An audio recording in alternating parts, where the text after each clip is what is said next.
아멘. 오늘 보실 하나님의 말씀은 출애굽기 8장 20절에서 32절까지 말씀입니다. 출애굽기 8장 20절에서 32절 말씀 보도록 하겠습니다. 여호와께서 모세에게 이르시되 아침에 일찍이 일어나 바로 앞에 서라.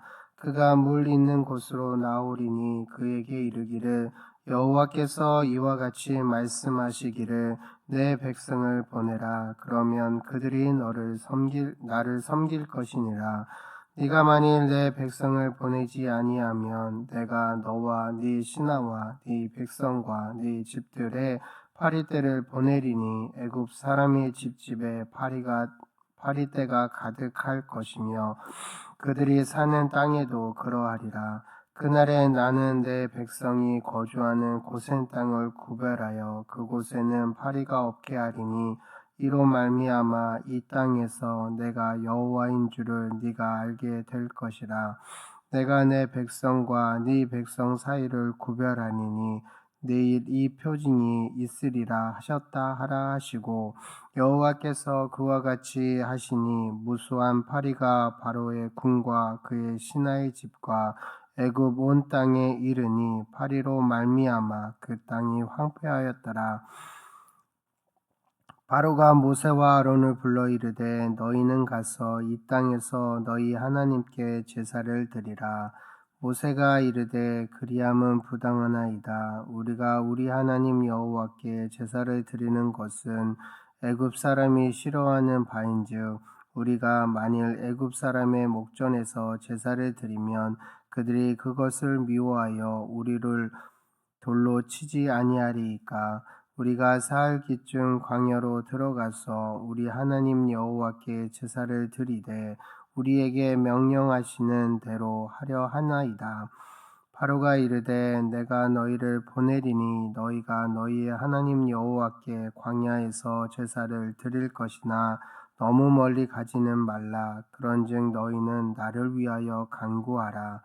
모세가 이르되 내가 왕을 떠나가서 여호와께 간구하리니 내일이면 파리떼가 바로와 바로의 신하와 바로의 백성을 떠나느니와 바로는 이 백성을 보내어 여호와께 제사를 드리는 일에 다시 거짓을 행하지 마소서 하고 모세가 바로를 떠나 나와서 여호와께 간구하니 여호와께서 모세의 말대로 하시니 그 파리떼가 바로와 그의 신하와 그의 백성에게서 떠나니 하나도 남지 아니하였더라.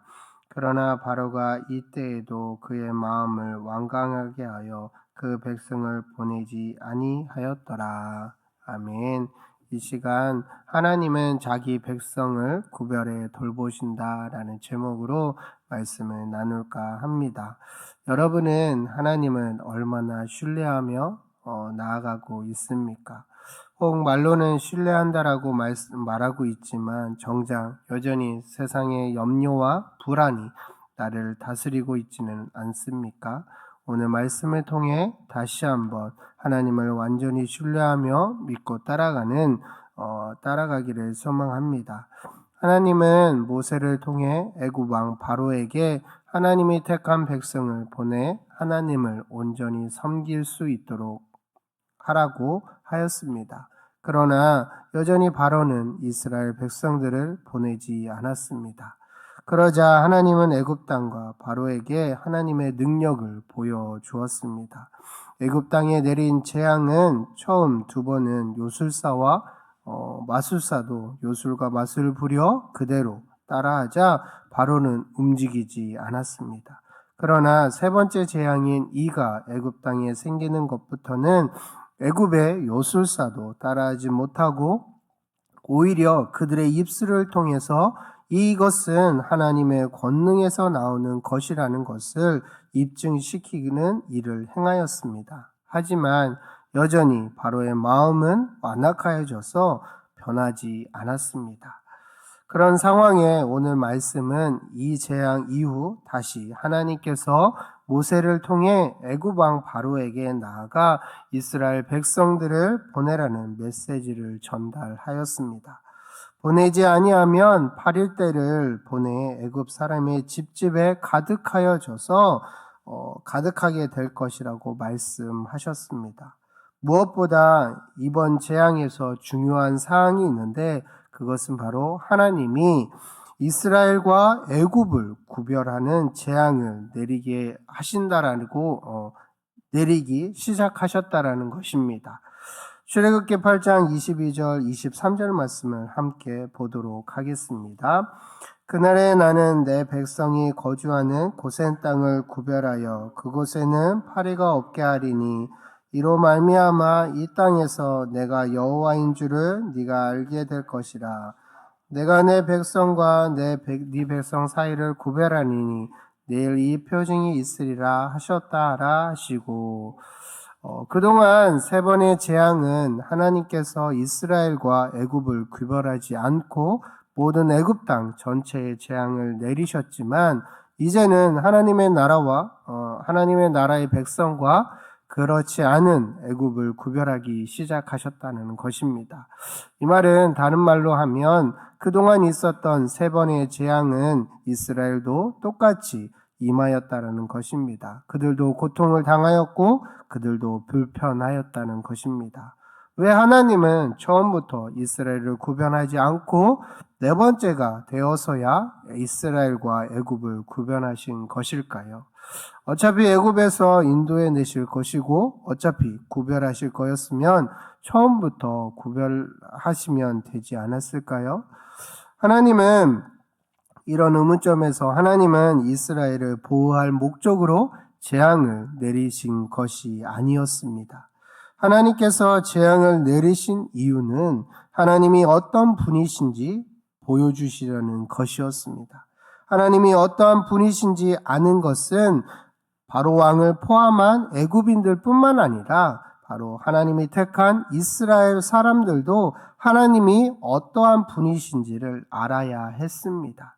그리고 이스라엘 백성들도 하나님께 순종하고 복종해야 하는 사람들이었기 때문입니다.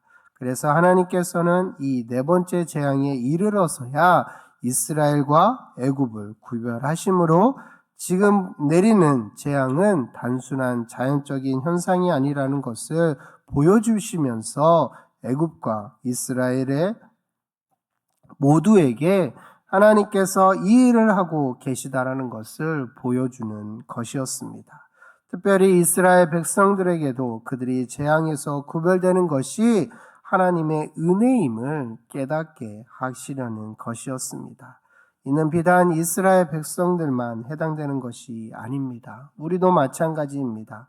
하나님께서 우리 가운데 행하시는 모든 일은 우리가 잘되고 우리가 부유해지는 것이 아니라 모든 일을 통하여서 하나님을 아는 것이고 하나님의 은혜임을 깨닫게 하시기 위함이라는 사실을 잊지 않는 저와 여러분이 되시기를 소망합니다.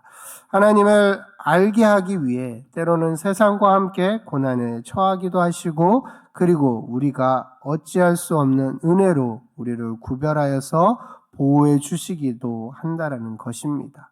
그렇기 때문에 우리의 모든 삶의 현장에서 우리는 하나님을 깨달아야 하고 하나님이 어떠한 분이신지 알아가게 되는 것입니다.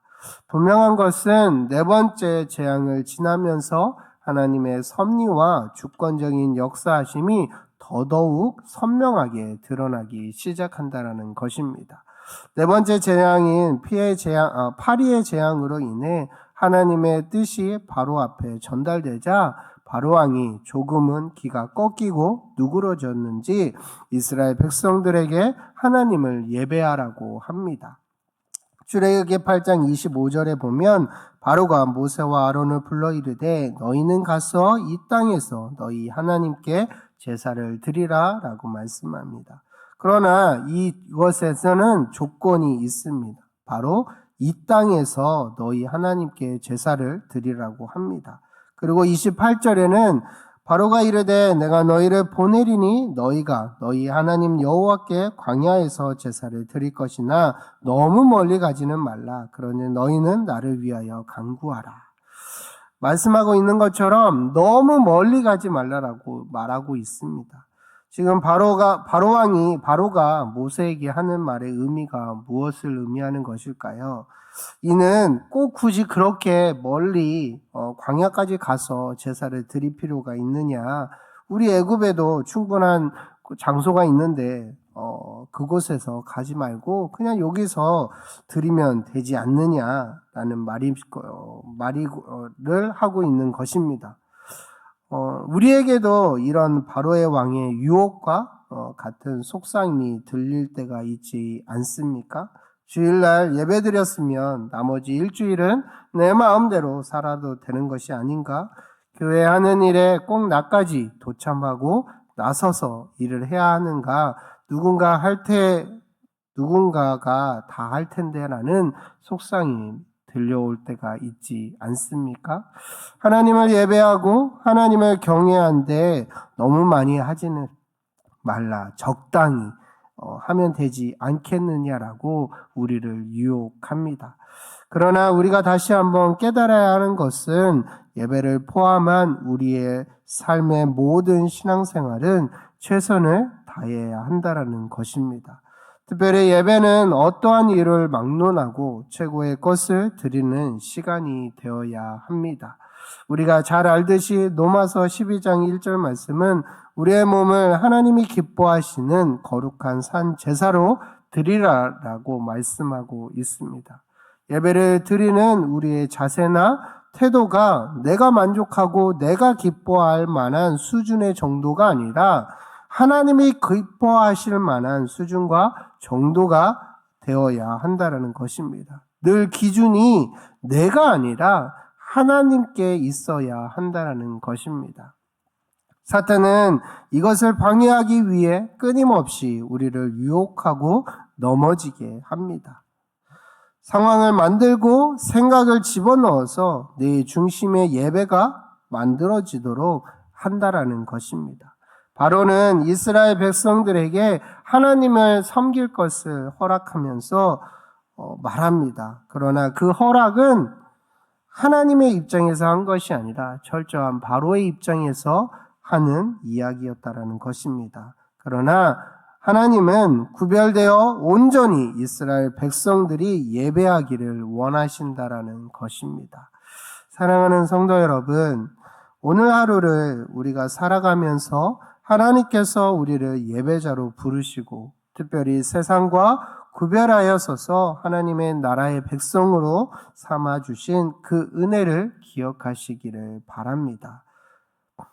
오늘 이스라엘 백성들을 완전하게 구별하여 보호하여 주신 것처럼 하나님도 우리를 동일하게 구별하여 주신다는 그 은혜를 기억하는 저와 여러분이 되기를 바랍니다. 무엇보다 저와 여러분이 절망적인 세상 가운데서도 자기의 백성을 돌보시는 하나님을 신뢰하며 그 은혜 안에 하나님을 경배하며 하나님을 찬양하며 오늘을 또 살아내는 귀한 하나님의 자녀들이 모두 되시기를 소망합니다.